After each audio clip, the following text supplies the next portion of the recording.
I suspect that in order to make it weird and funky, they probably strained it through somebody's socks. That's my guess. I've been to this place and it's like hippie world. It is.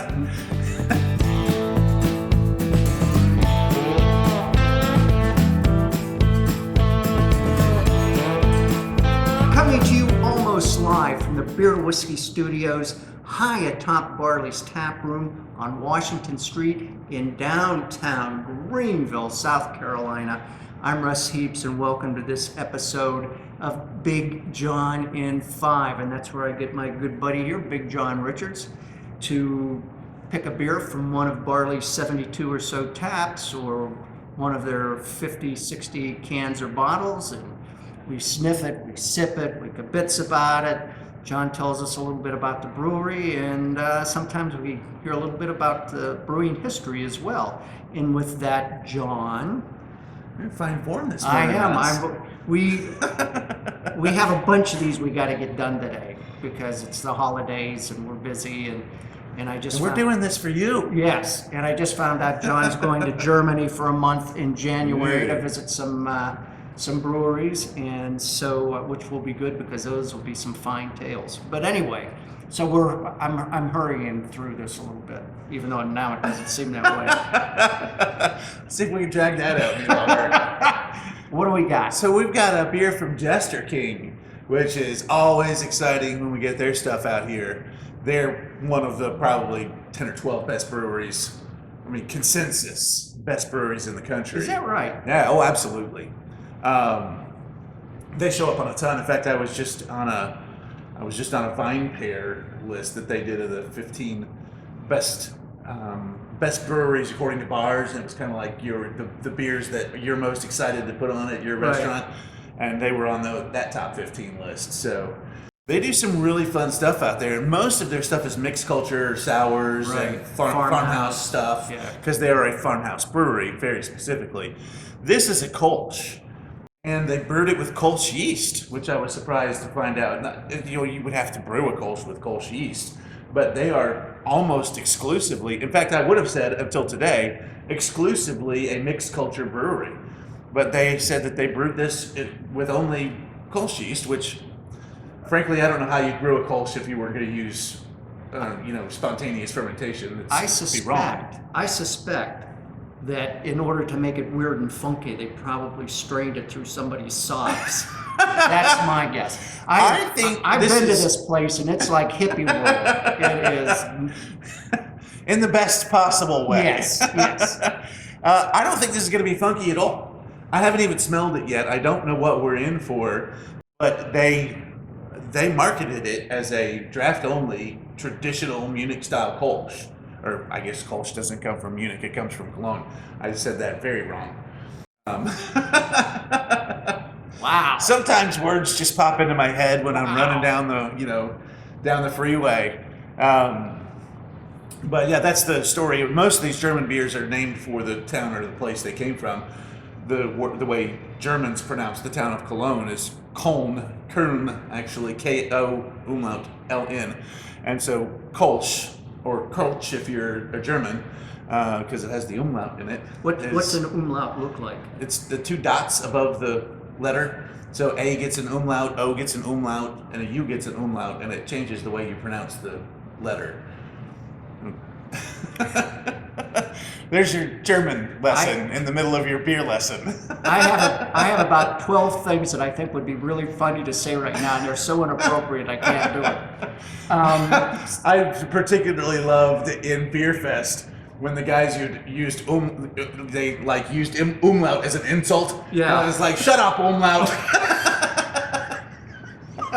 You big umlaut.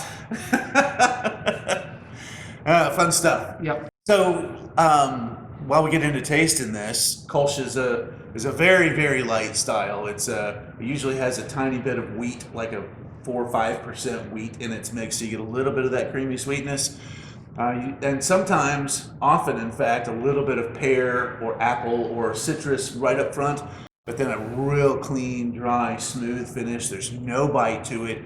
Super light hopping additions. It's a very light, bready, brisk kind of a beer without getting any kind of real bitterness in it. It's a great way to start our day.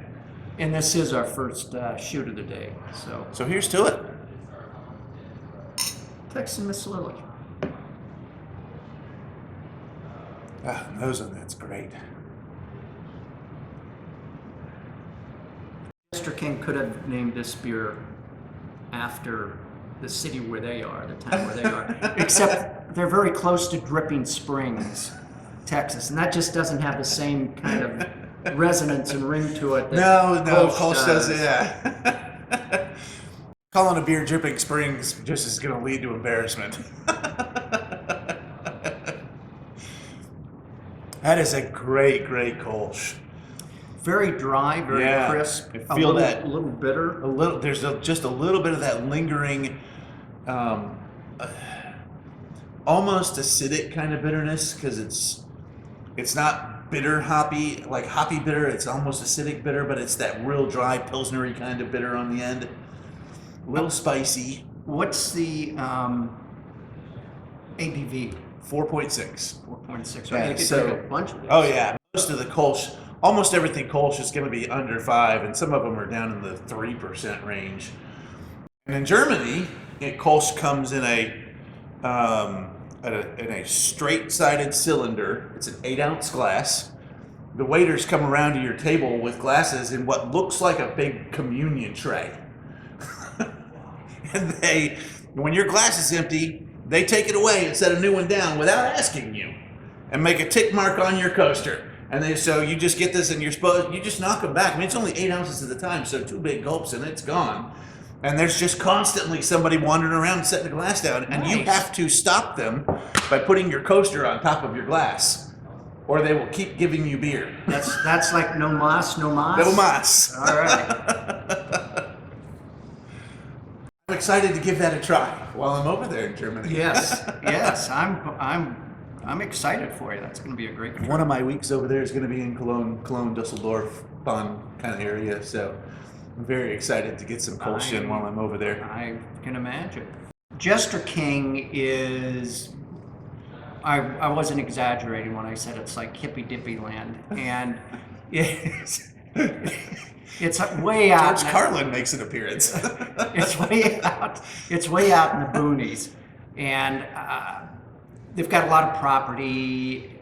Of course, they've got picnic tables and places where kids are playing and frolicking, and a thing where they do the May Day dance at midnight naked, and all that good, important kind of stuff. And the beer is, I have to say, this is the best beer I've ever had from them. This is a fantastic Kolsch. And that's just because it's so plain that it's, well, and it's not plain, it's flavorful, but there's not a whole lot of damage. Russ is not a sour guy. I am not. By a stretch of anyone's imagination. I am not. So, anything else? No, I think we've covered a lot of that. You know more about the brewery than I do, having been there, because I've never been on the premises. Somebody just turned their golf machine on. Yeah. Nice job. Don't mind us. Nice job. All right. I think we've talked about this enough. Yeah. We've talked about this enough. So with that, Send them on their way. so damn lucky. See you next time.